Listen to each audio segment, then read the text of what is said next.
after all that, it did not fix it. It's definitely the solenoid, because when I took the solenoid out, the pedal moved freely, but now it is not. So I'm guessing that it's electrical.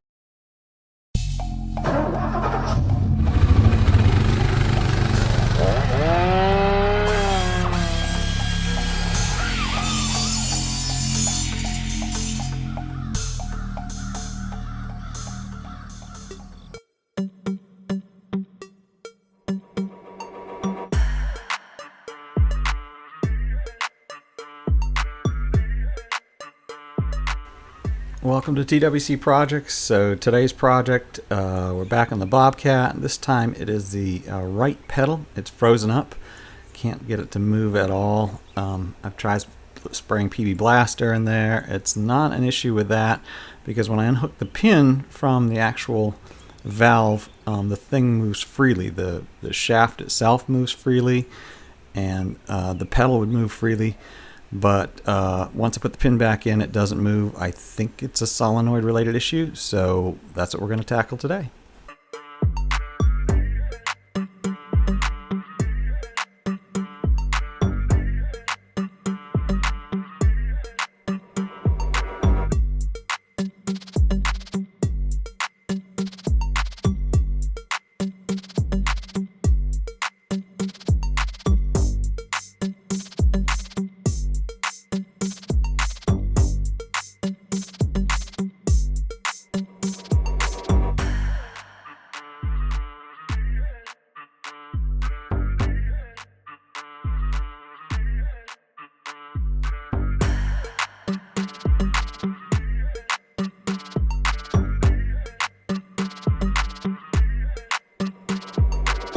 All right, so that took a bit of doing, and it was frozen in there pretty well. I put a bunch of PB Blaster in there, and finally ended up having to just cut the wires.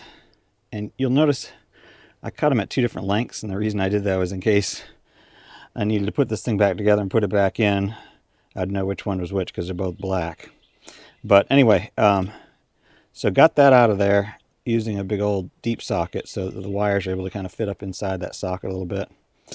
And then I used I put it away already, but a big breaker bar to break it free, because it was just a bare. This is the new one that's going to go in. So I was a little concerned, because when I first pulled it out, I noticed that the button's working fine, but I think the solenoid itself is just not working. So I got the brand new one. We'll put that one in to replace the other one. And you saw that was definitely the problem, because I can now, if you watch that little guy right there, hopefully can you see it from there?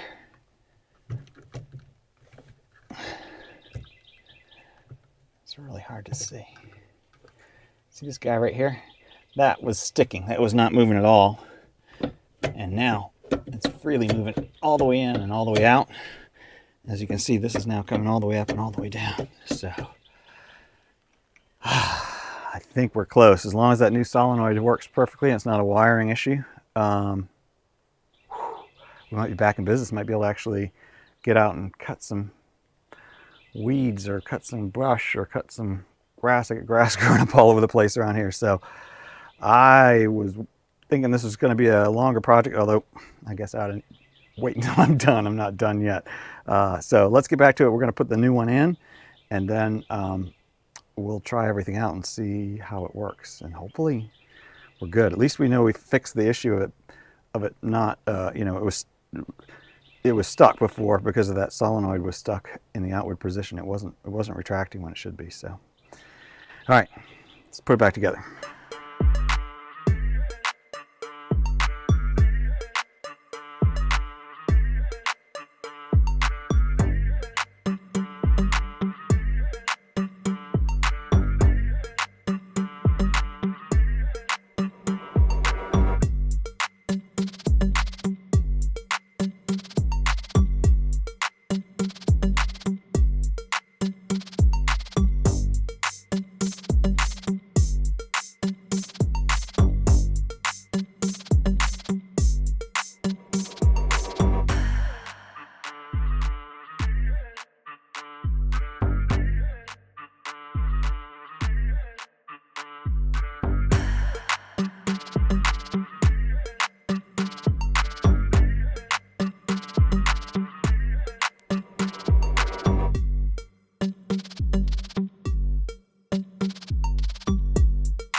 All right, so I've wired it up.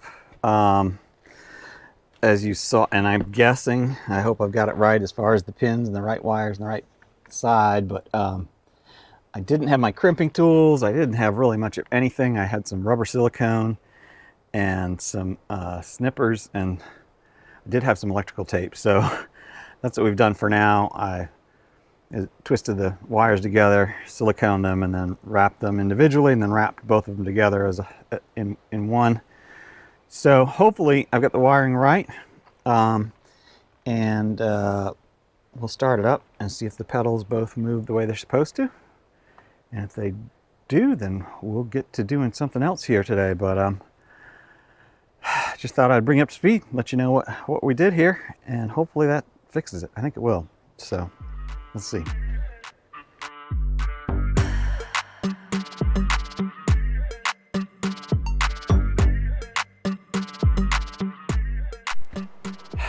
After all that, it did not fix it. It's definitely the solenoid, because when I took the solenoid out, the pedal moved freely, but now it is not. So I'm guessing that it's electrical, and probably the old solenoid wasn't even bad. A lot of these wires are a little bit loose in here, kind of floating around. I'm wondering if it got pinched somewhere. So back to ground zero. There's a lot of hours put into this to figure this out. I don't know. I'll keep looking. There's got to be something.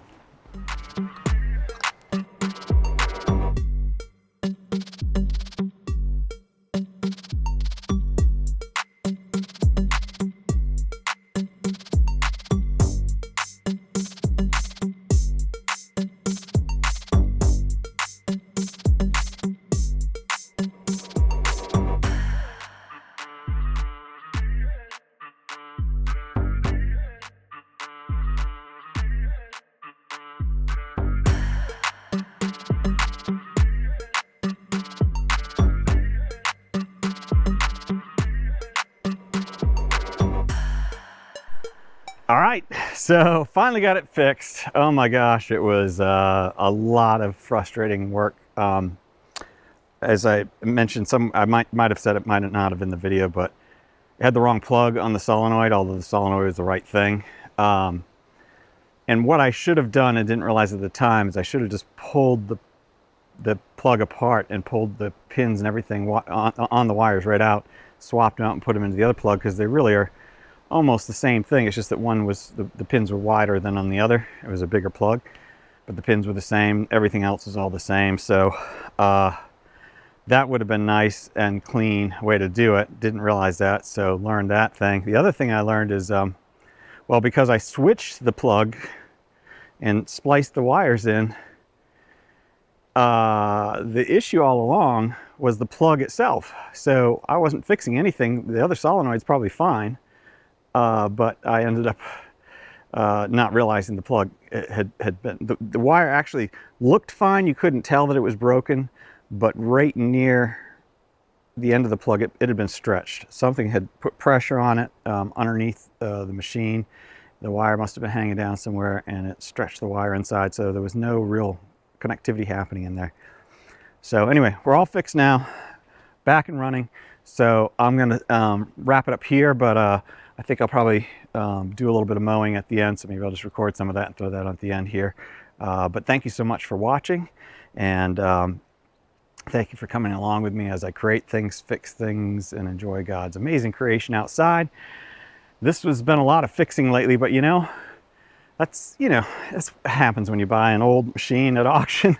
There's going to be things that you have to do, and I'll tell you what, I'm learning a lot, and that's what I love. And that's a big part of this channel, is I'm always learning. So had never really driven one of these before I bought it, and now I've done significant work on it. Obviously rehabilitated it from its beat up 20-year-old look and parts that were worn out and so forth. And so I'm sure there'll be more things that'll happen as I go along, but I also learned about make sure I tension the track properly. So that's done now. Did that on both sides, and hopefully we'll be good with that for quite a while. I'll keep an eye on it now. Now that I know how to do it, I really should have done it before. So Until next time, have a fantastic week, and I'll see you on the next project.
Thank you.